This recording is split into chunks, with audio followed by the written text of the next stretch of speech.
Once upon a time, there was a magical land called America. Everyone from everywhere wanted to come to this magical place filled with fortune and opportunity.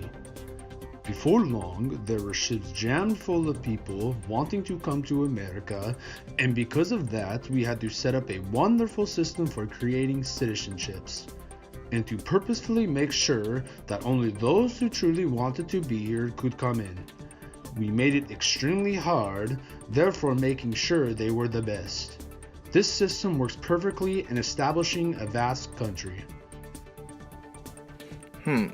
I think the audience, and I, may disagree with you a little bit. I could take it from here. America has different ways of becoming a citizen, one of which is the naturalization test.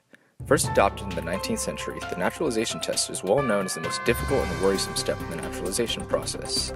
Naturalization tests were a necessary part of the process of becoming a naturalized citizen of the U.S. Tests were conducted in a very secretive and rigid manner, in which judges would give the test orally in a courtroom. During this time, there were no educational requirements in nationalization law, so judges were allowed to quiz applicants on anything from their knowledge of civics, American history, the functions of government, and duties and citizenship. It wasn't until 1906 the Federal Bureau of Naturalization began to oversee and standardize naturalization processes on a national level. As time went on, trick questions were eliminated from the test, and its focus grew on the principles of the Constitution.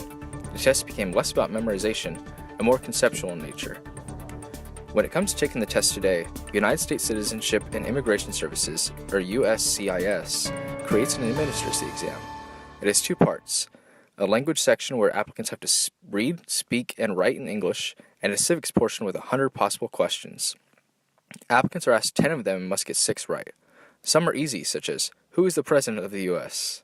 Others are more difficult. For example, how many amendments are there? Or, when was the Constitution written? Demographics. We categorized each applicant through 5 different demographics. These demographics included ethnicity, age, birthplace, political affiliation, and education. We believed that we would be able to see the most variation of passes and fails between these 5 demographics. Specifically, we were looking for whether or not these ethnic backgrounds would affect the knowledge of the test. Does age affect such knowledge? Does birthplace affect if people will pass or fail? Would those with a higher level of education have higher passing rates? Would an applicant's political affiliation have a direct correlation to their ability to pass? Now, let's move on to what we found. Just be prepared for some very shocking results. Well, when we asked applicants the simple question of which state borders Canada, we discovered that only 30 out of the 56 respondents got it right. That means only 53% knew that Idaho was the right answer. 54 of our 56 respondents were born in the US. That means that a lot of people have been living in the United States not knowing where Idaho is. It's right here, people. How disappointing. There also has been a survey done where 400 respondents were tested on the location of all 50 states. The results showed only about 11% of Americans can identify all the states correctly on the map. Our survey reflects this pretty effectively. Another question our respondents had a difficult time answering was, which of the following amendments does not guarantee voting rights? Only 20 out of 56 got it right. We inferred that a reason why this question was so difficult to answer was because many people don't really know how to read Roman numerals. Or perhaps it is because another survey, known as the Annual Annenberg Constitution Day Civic Survey, found that out of their 1,013 respondents tested, only 48% could name rights found in the First Amendment. So knowing all the amendments is quite the trek for the average American citizen. So if a majority of American-born citizens do not have the knowledge of their country's constitutional amendments, how can immigrants trying to pass the naturalization tests?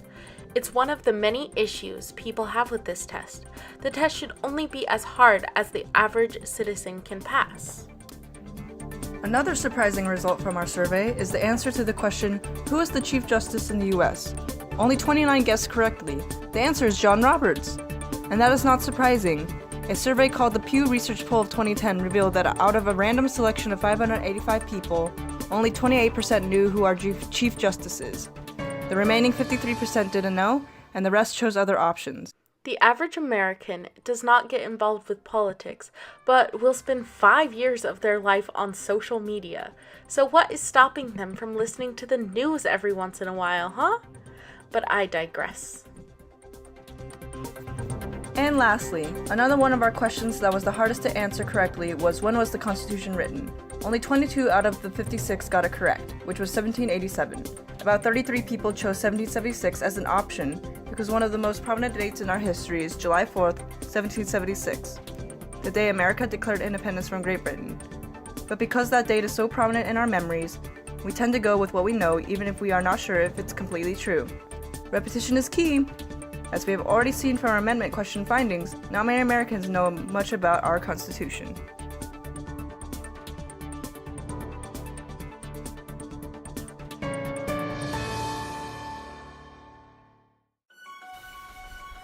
We found that about 1 out of every 10 Americans care little about American politics, have not registered to vote, do not follow government and political affairs, and about 96% of them do not contribute money to a candidate running for office.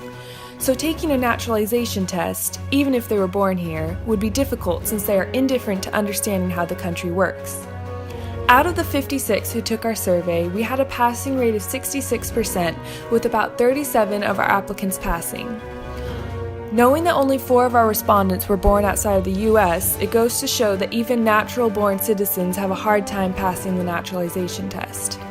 In our survey, our most significant group of respondents was the 18 to 20-year-olds who are Caucasian, born in the West, possess some college education, and are Democratic. Since that is who the survey makers are often socialized around, it was not surprising that this was the majority. What was also surprising was the high passing rate for those in the 18 to 20 age range. About 19 out of 25 passed. That is the passing rate of 76%. We also noticed a trend in how the older the respondents get, the less they pass. Take, for example, of our 5 26 to 30-year-olds, only 2 of them pass. That is a passing rate of 40%. Not so good. And our 66 and up group, although there were only 2 of them, only 1 of them passed. We infer that it is possible due to the educational factor. Those who are younger tend to have most recently taken a political science class and therefore have this information fresh in their minds.